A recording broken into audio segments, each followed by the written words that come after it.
ሰላም ጤና ይስጥልን ተመልካቾቻችን እንደምን ዋላችሁ እንደምን አመሻችሁ ከአንከር ሚዲያ ዝግጅት ክፍል ያክብሮ ሰላምታችን እናቀርባለን። በኦሮሚያ ክልል በምስራቅ አርሲ በአሰኮ ወረዳ የተፈጸመው ግድያ እስካሁን ባለው መረጃ ከ50 በላይ የኢትዮጵያ ኦርቶዶክስ እምነት ተከታዮች መገደላቸው ታውቋል።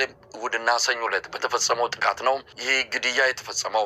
ከ2000 በላይ ሰዎች መንደራቸውን ትተው መሰደዳቸውንም ያገኘነው መረጃ ያመለክታል። ጉዳዩን በተመለከተ የኦሮሞ ነጻነት ሰራዊት መግለጫ አውጥቷል። የሃይማኖቶችን ግጭት በመፍጠር የስልጣን እድሜውን ለማራዘም ሴራ እየጎነጎነ ያለው የአብይ አህመድ አገዛዝ ከዚህ ግድያ ጀርባ እጁ እንዳለበት ነው የገለጸው።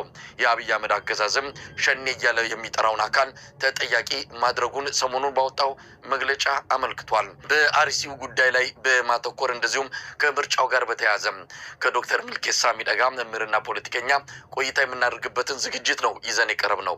አብራችሁ እንድትሆኑ ግብዣችን ነው። አሁን አርሲ ውስጥ ይሄኛው አብይ አህመድ ስልጣን ከያዘ ወዲህ 5ኛ ይመስለኛል የጀዋር መሐመድ ግድያ ሙከራን ተከትሎ የጀመረው ጉዳይ ነው። ነጻነት ሰራዊት መግለጫ አውጥቷል።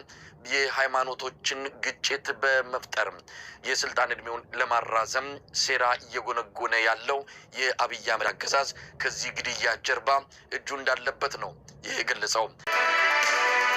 የአብይ አህመድ አገዛዝም ሸኔ እያለ የሚጠራውን አካል ተጠያቂ ጊዜው ይመጣል፣ ያው መፍትሄ አያገኝም፣ አይቆምም። ተመልካቾቻችን ከአንከር ሚዲያ ዝግጅት ክፍል በአርሲ የተፈጸመው ግድያ መላ ኢትዮጵያውያንን አሳዝኗል። በግድያው በርካታ የኢትዮጵያ ኦርቶዶክስ እምነት ተከታዮች መገደላቸው፣ መሰደዳቸው፣ ቤተክርስቲያን መቃጠሉ የሚታወቅ ነው። አሁንም ከአካባቢው የሚደርሱ መረጃዎች እንደሚያመለክቱት የሟቾች ቁጥር እየጨመረ መጥቷል። በጉዳዩ ላይ የኦሮሚያ ክልል መንግስት የሸኔ ታጣቂ ቡድን ነው በማለት በሌላ በኩል የአብይ አህመድ አገዛዝ በሁኔታው ከፍተኛ ወታደራዊ ጀነራሎች መሃል ውዝግብ መፈጠሩ የተነገረ ነው። በተለይም በደጋዳሞትና በእብናት የደረሱት ኪሳራዎች በአገዛዙ ጀነራሎችና ከፍተኛ ወታደራዊ አዛዦች መሃል ውዝግብ እንደተፈጠረ ነው ለአንከር ሚዲያ በደረሰ መረጃ ላይ የተመለከተው። የኦሮሚያ ልዩ ኃይልም በዚህ ዘመቻ ላይ ተሳታፊ እንዲሆን ዝግጅት እየተደረገ እንዳለ ነው የሰማነው። አሁንስ ለውጥ ይመጣል ወይ? መከላከያ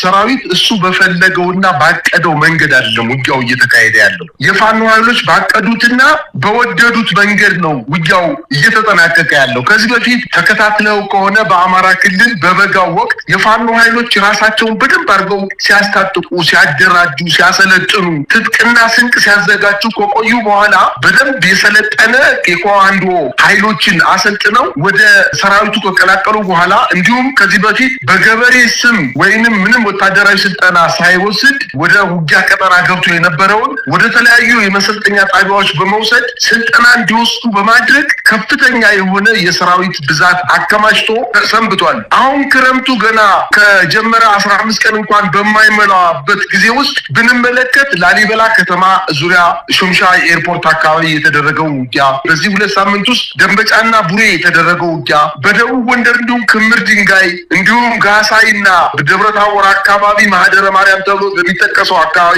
የተደረጉ ውጊያዎች፣ አሁን ደግሞ ከ4 ቀንና ከ5 ቀን በፊት የደጋዳሞት ወረዳ ዋና ከተማ ፈረስ ቤት ከተማ ላይ እንዲሁም ቋሪት ወረዳ ላይ ወይ ደራ ላይ ወይ አርሲ ላይ የሆነ ነገር ይከሰታል።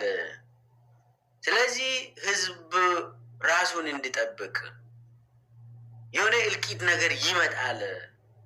ያ ደግሞ ምንድነው የሚሆነው?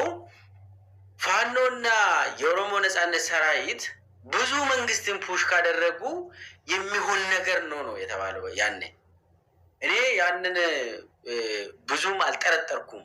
ለምን? አብይ አህመድን ስለሚያውቀው እንዲህ አይነት ነገር በተደጋጋሚ ስለሚደረግ፣ ያ ደግሞ ለፖለቲካ ነው፣ የሆነ ግብ ስላለው ነው አብይ የሚያደርገው፣ ዝም ብሎ አይደለም።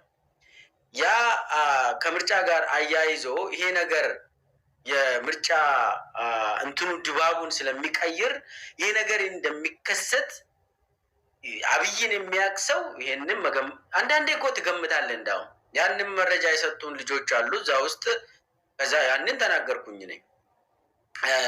ይሄ ነገር በነገራችን ላይ አብይን 7 ዓመት 8 ዓመት የተከታተለ ሰው በሚገባ ያውቃል ምን እንደሚከሰት፣ መች ምን እንደሚከሰት እንደው ታውቃለህ። እና ያንን ተናግሬ ነበር። ግን አሁን እዚህ ላይ ለምንድን ነው አብይ እንዲህ አይነት ጭፍጨፋዎችን የሚያካሄደው የሚለው መልስ መስጠት አለብን። በመጀመሪያ ደረጃ አብይ ምርጫውን ካካሄደ በኋላ መዋረዱን ደንግጦ ተናግሯል። ጅማው ላይ ሆኖ ነው የደነገጠው፣ በድንጋጤ የተናገረው ሁላችንም ሰምተናል።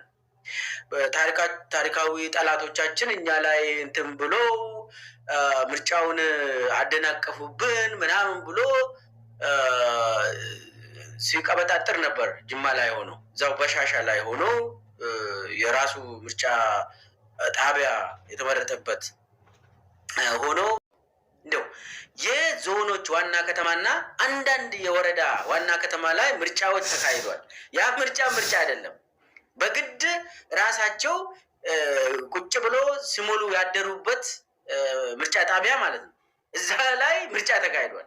ምርጫ ካልነው እሱም ምርጫ ማለት አትችልም።